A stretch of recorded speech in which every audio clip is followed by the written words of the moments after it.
அஸ்ஸலாமு அலைக்கும். இந்த மாதிரி லாஸ்ட் மினிட்ல தான் வந்து என் பையன் ப்ராஜெக்ட் இருக்குது அப்படின்னு சொல்லிட்டாரு. ஏன்னா நைட்டு வந்து சொல்லும்போது, நான் காலையில 10 மணிக்கெலாம் தம்பிக்கு ப்ராஜெக்ட் குடுத்து அனுப்பணும். அதுக்குள்ள ஒரு ப்ராஜெக்ட்ட செய்யணும். நீங்க வந்து ப்ராஜெக்ட்ன்னு சொன்னோனே ஸ்கூல் ப்ராஜெக்ட் அப்படின்னு நினைக்கிறீங்க. இது ஸ்கூல் ப்ராஜெக்ட் கிடையாது. மதரசால குடுத்துருக்காங்க. இன்னைக்கு வந்து தம்பிக்கு மதரசால எக்ஸிபிஷன் ஒண்ணு வச்சிருக்காங்க. அதாவது நம்ம வரலாறுல இருக்கிறதெல்லாம் வந்து ப்ராஜெக்ட்டா செஞ்சு கொண்டாந்து வைக்கணும் அப்படின்னு சொல்லிட்டு. ஸோ ஒவ்வொரு குழந்தைங்களும் ஒவ்வொரு வரலாற செஞ்சு வந்திருந்தது. நாங்க வந்து என்ன பண்ணோம்னா, தம்பிக்கு குடுத்துருந்தது அல்ஃபீல் ப்ராஜெக்ட்டு.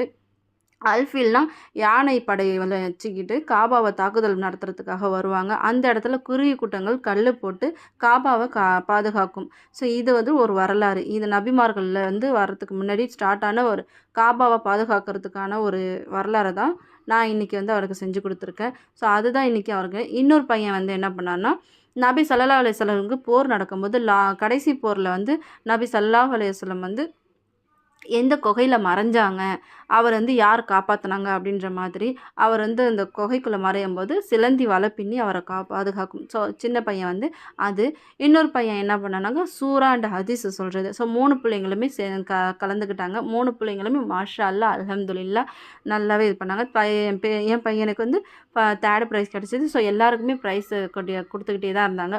ஒவ்வொரு பசங்களும் வந்து ஒவ்வொரு விஷயங்களும் வந்து அவ்வளோ அதிகமா சொல்லும்போது, அங்க பயான் நடக்க ஆரம்பிச்சது. பயான்லேயுமே வந்து அவ்வளோ ஒரு மாஷா அல்லாஹ் அவங்களுடைய வரலாறுக்கெல்லாம் சொல்லும்போது மெய் சிலுக்க வந்தது.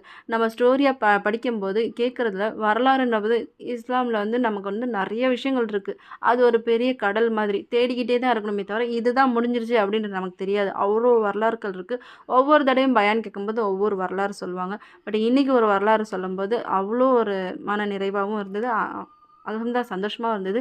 அண்ட் தம்பிக்கு வந்து 3rd ப்ரைஸ் எது குடுத்தாங்க அப்படின்னாக்கா, குரான் ஓதுறதா இருக்கட்டும், அண்டு தொழுகைக்கு வரதா இருக்கட்டும், டிசிப்ளின்டா இருக்கட்டும், இது எல்லாமே சேர்த்து தம்பி வந்து செலக்ட் பண்ணாங்க. அவர் வந்து ப்ராஜெக்ட் வந்து எனக்கு கொஞ்சம் டல்லா இருக்குமா அப்படின்னு சொன்னார். பட் இருந்தாலுமே அந்த காலத்தில நமக்கு வந்து காலங்கள் ஆரம்பிக்கிற காலத்தில இருந்த தான் நம்ம காட்டணும். ஸோ இப்போ இருக்கிற மாதிரி காட்டக்கூடாது. ஸோ இது ஓகே தான் அப்படின்னு சொல்லி அவர கொஞ்சம் மோட்டிவேட் பண்ணி அனுப்புனேன். அண்ட் உங்க வீட்ல வந்து குழந்தைங்க ஏதாவது சொல்றாங்க, லாஸ்ட் மினிட்ல சொல்றாங்க அப்படின்றதுனால நான் கொஞ்சம் திட்டிட்டேன் தான். பட் இருந்தாலுமே வந்து அவர் வந்து சோர்ந்து போக விடல. மோட்டிவேட் பண்ற மாரி நான் செஞ்சுட்டு இருந்தேன். குழந்தைங்கள திட்ட வேண்டாம். பட் அவங்களுக்கு வந்து எடுத்து சொல்லி மோட்டிவேட் பண்ணுங்க. அவங்க இன்னும் கொஞ்சமும் நல்லா அழகா செய்ய ட்ரை பண்ணுவாங்க. இந்த மாரி தான் என் பையன் ஒவ்வொரு தடவையும் ஒவ்வொரு விஷயம் செஞ்சுக்கிட்டு என்ட்ட மாட்டிப்பான். பட் இருந்தாலும் அவன வந்து அடிச்சு சொல்றதுனால என்ன பண்ண போறோம்? அன்பால திருத்துனா தானாவே பசங்க திருந்திருவாங்க அப்படின்றதுனால எடுத்து சொல்லுவேன், புரிஞ்சுப்பான். ஸோ எங்க வீட்டு குழந்தைங்களுடைய ப்ராஜெக்ட் எப்படி இருக்குன்னு பாருங்க. பிடிச்சிருந்தா கமெண்ட்ல தெரியப்படுத்துங்க. மோர் வீடியோஸ்க்கு பேஜ ஃபாலோ பண்ணிக்கங்க. இன்னைக்கு இந்த வீடியோ இப்படி தான் போகுது. இது உங்களுக்கு பிடிச்சிருக்கும் அப்படின்னு நினைக்கிறேன்.